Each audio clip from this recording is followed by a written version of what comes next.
이런 사람들이 헌법재판관을 임명하지 않아 가지고 직무 유기가 될 수 있었다라고 경고하면서 우리 권한대행님께 꼭 조희대 원장님께 그 이유를 여쭤봐 가지고 저한테 말씀해 달라고 했는데 오늘 또 보니까 여러 의원들께서 물어보는데 말씀 안 하시네요. 언제쯤 말씀해 주려면? 뭐 계속 말씀을 드리고 있고 또 뭐 간헐적이긴 하지만은 계속 협의는 진행을 하고는 있습니다. 근데 그 참 그 말씀을 어디까지 드려야 될지 참 어려운 부분입니다. 근데 일방적으로 대법원장이 제청한다고 그래가지고 나는 나의 의무를 다했다. 그럴 성질의 것이 아니기 때문에 이게 어려운 점이 있는 것 이게 같습니다. 문제가요. 또 올해 9월에 임기가 만료되는 대법관 계시죠. 그렇습니다. 지금 벌써 착수했을 거 아닙니까?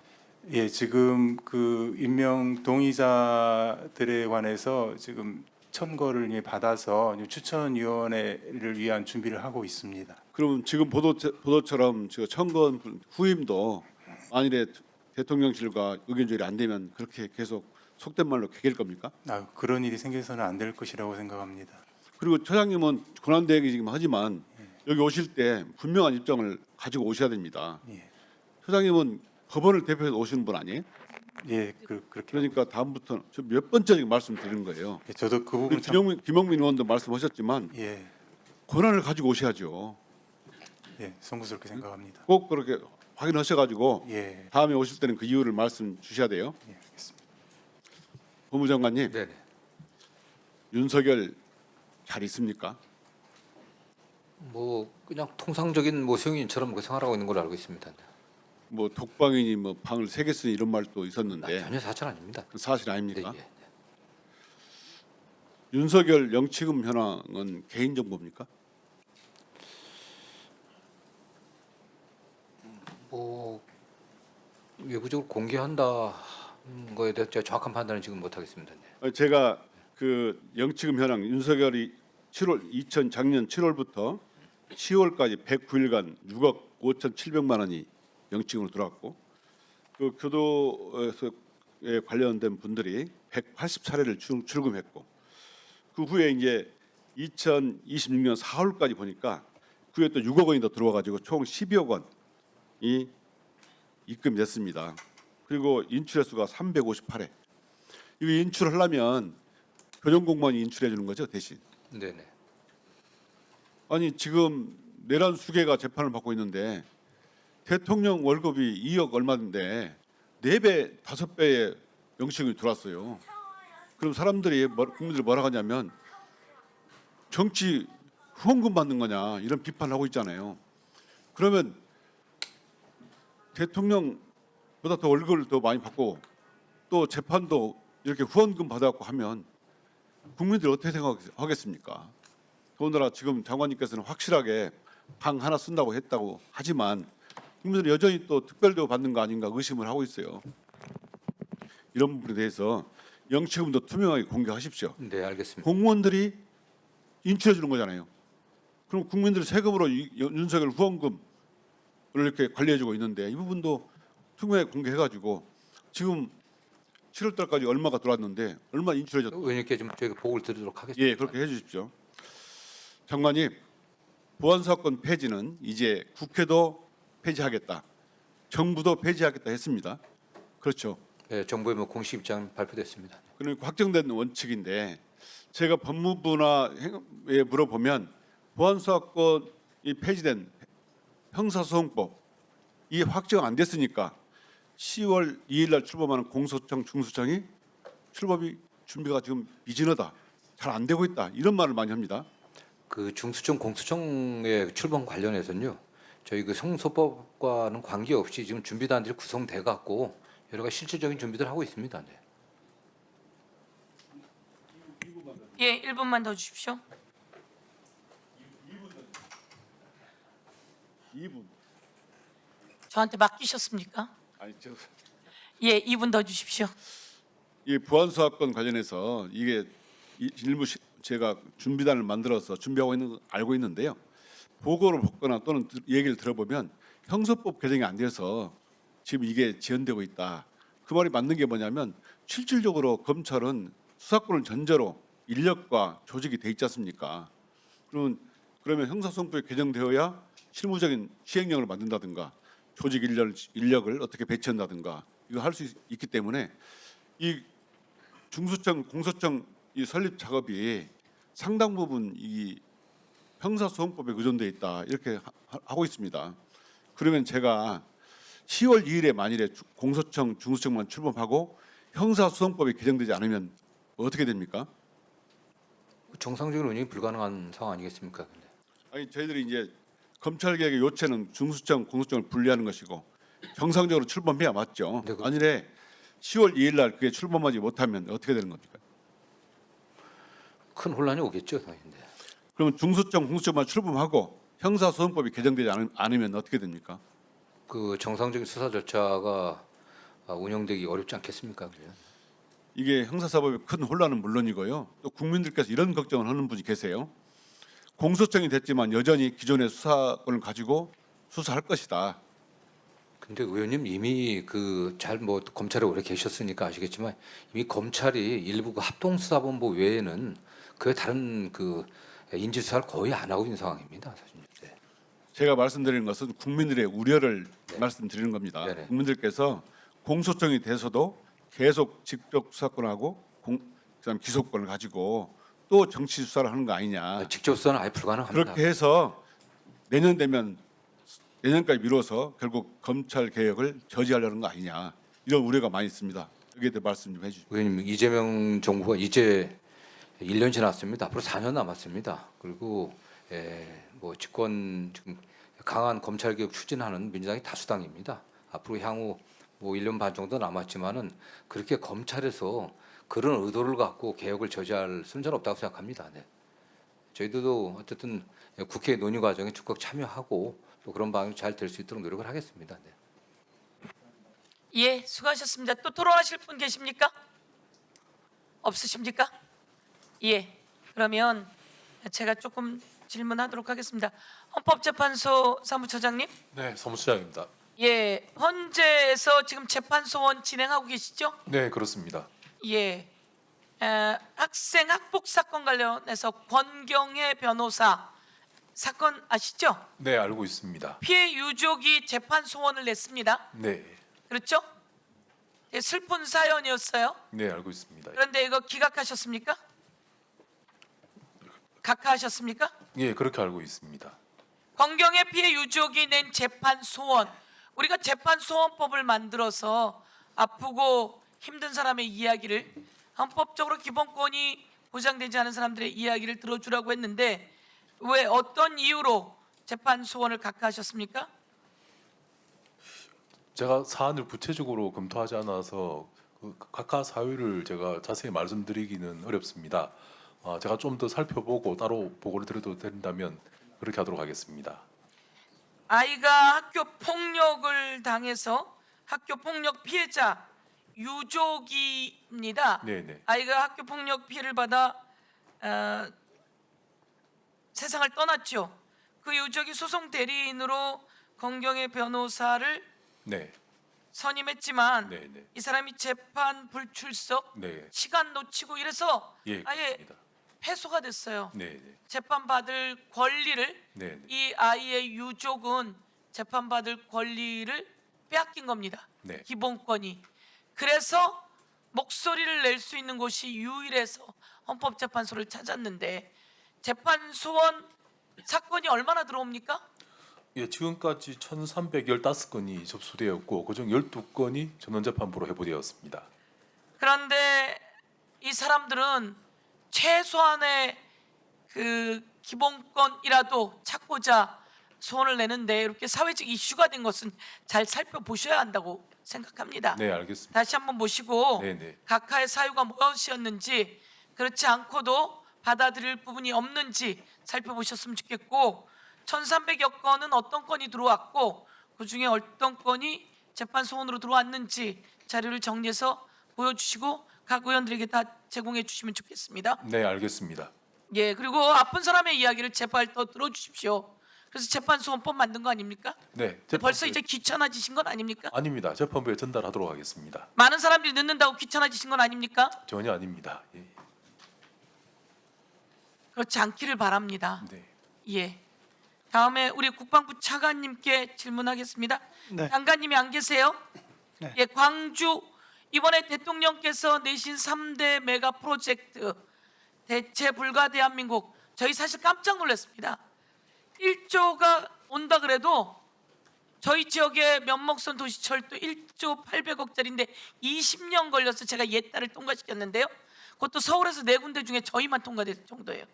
그런데 1조가 20년에 그것도 안 되는 게 오는데 어떻든 지금 이재명 대통령께서 삼성과 SK 등과 해서 대한민국의 반도체 그리고 AI 데이터 센터, 피지컬 AI 등을 뭐 호남, 충청, 영남, 평택, 용인 등에 골고루 하니까 4,755조더라고요. 예, 이번에 그 광주 군공항이 여기에 함께 그 장소로 제공되게 됩니까? 예, 이야기가 있습니까? 지난 월요일 날 정부에서 선안권 메가 프로젝트 관련한 발표에서 광주 군공항을 해당 부지로 발표한 바 있습니다. 그러면 이제 군공항은 어떻게 됩니까? 예, 광주 군공항은 잘 아시는 것처럼 무안공항으로 이전을 하려고 지금 추진 중에 있는 절차 중에 있었습니다. 그 절차대로 진행을 하면 2033년경 정도에 완료가 되는 것으로 진행을 하고 있었는데 현재 정부에서 선안권 메가 프로젝트를 발표를 하고 광주군공항을 해당 부지로 지정을 했기 때문에 기존 절차대로는 그게 정상적인 정부의 속도전에 맞춰서 진행되기가 어려운 부분입니다. 그래서 군에서는 국방부에서는 군의 대비태세 측면 그리고 기존의 광주 군공항을 무안 국제공항 지역으로 이전시키려고 했던 그 군공항 이전 계획 이런 부분들을 정상적으로 추진을 하면서 동시에 정부의 선안권 메가 프로젝트를 적극 지원할 수 있는 그런 방안을 검토하고 있습니다. 예, 국방력에 차질 없도록 더 강한 국방력, 더 첨단에 대한 국방력, 저 첨단화된 비행단이 만들어질 수 있도록 그렇게 차질 없이 준비해 주시고 수시로 보고해 주시는 게 필요하겠다 이렇게 말씀드리겠습니다. 네. 그리고 최해병 관련해서 지금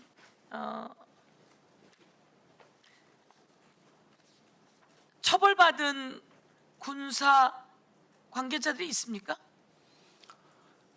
예, 해병대 관련자들은 징계 조치가 일단 형사적으로 이제 구속돼 있는 사람들도 있고 따라서 징계 조치가 이루어진 부분들도 있고 있는데 다만 군 법무관 관련되는 사안은 현재 이제 재판이 진행 중에 있는 부분이 있는데 그들이 징계 조치가 그 징계 시효가 도과되기 전에 합당한 징계 조치가 이루어질 수 있도록 군에서는 부분을 면밀히 살피고 있습니다. 다시는 그런 일이 일어나지 않으려면 군 법무관들에 대한 징계가 제대로 이루어져야 하는데 군 법무관 징계가 0명이다.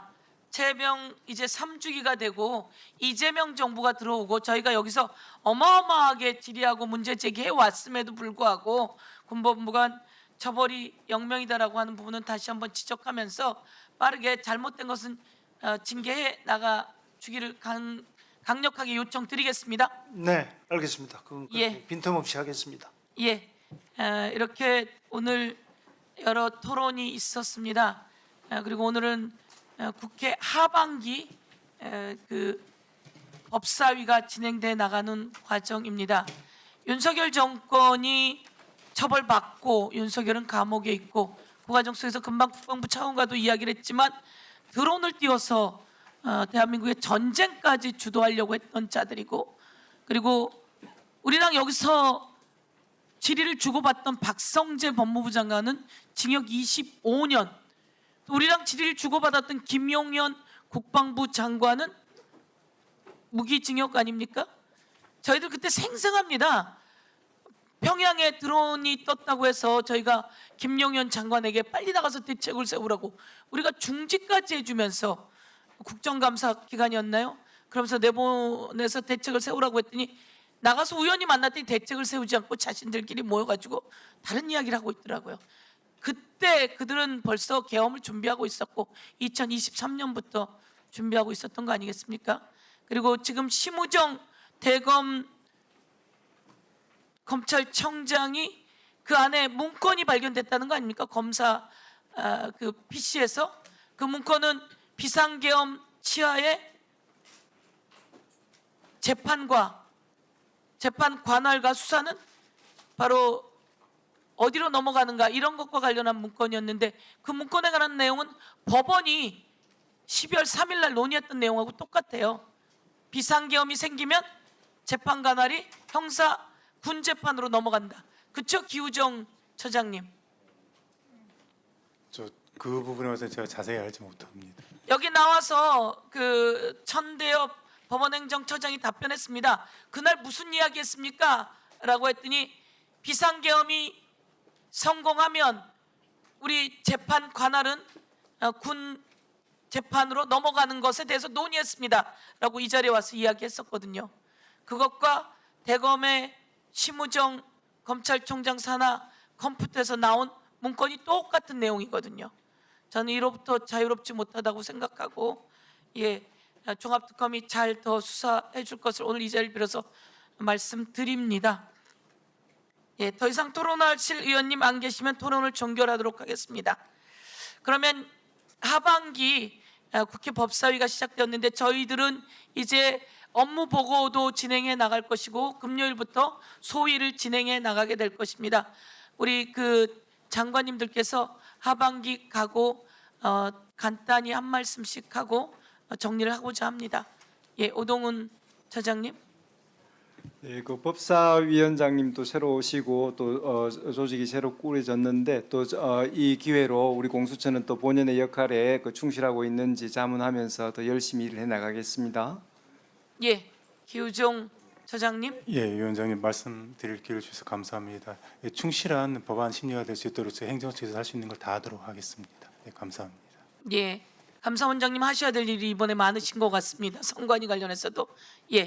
김호철 감사 원장님. 제가 12월 감사원장 취임 이후에 국민이 신뢰하는 감사 바로 서는 감사원으로 거듭난다는 각오를 말씀드렸고요. 그래서 국민 편익 향상을 위한 감사 패러다임 전환, 또 감사 과정에서의 인권 보호, 적극 행정 활성화를 위한 여러 과제를 추진 중에 있습니다. 그리고 또 지난 국정조사에서 확인해 주시고 또 의혹을 제기해 주신 사안과 관련해서는 그 후속 조치를 위한 TF도 가동하고 있습니다. 이런 여러 가지 저희들에게 부여된 과제들을 성실히 수행해서 국민들로부터 신뢰받는 감사원 되도록 하겠습니다. 고맙습니다. 그 내용들은 정리한 내용들은 저희 법사위원님들께도 보고해 주시기 바라겠습니다. 다음은 계속하라는 이야기가 자꾸 나오고 있는데요. 정성호 법무부 장관님. 감사합니다. 국민의 기본적 인권을 최대한 보장하고 국가의 법 질서와 또 헌법을 최대한 존중해야 될 저희 법무부가 제 전임자가 법정 구속되는 그 참담한 상황이 이렇습니다.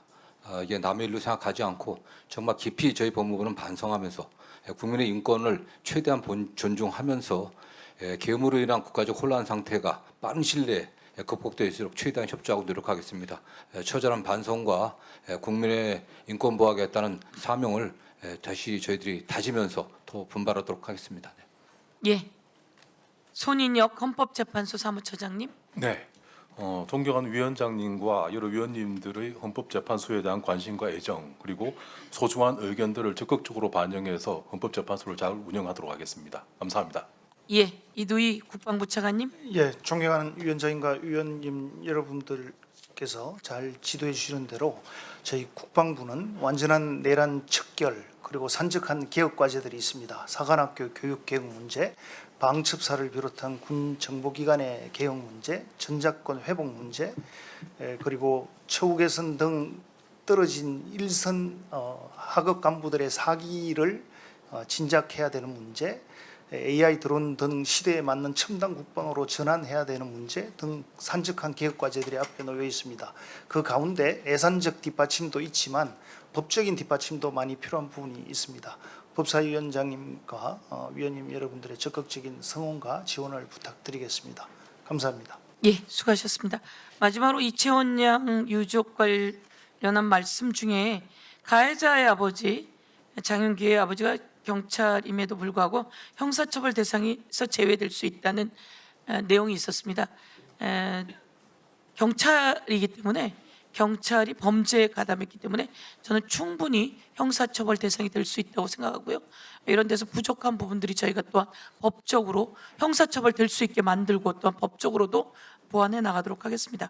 그러면 의사일정 제48항부터 제102항까지의 법률안은 보다 심도 있는 심사를 위해 법안심사 제1소위원회로 회부하도록 하겠습니다. 김승원 법안심사 제1소위원장님과 소위 위원님들께서 수고해 주시기 바랍니다. 오늘은 이상 회의를 마치겠습니다.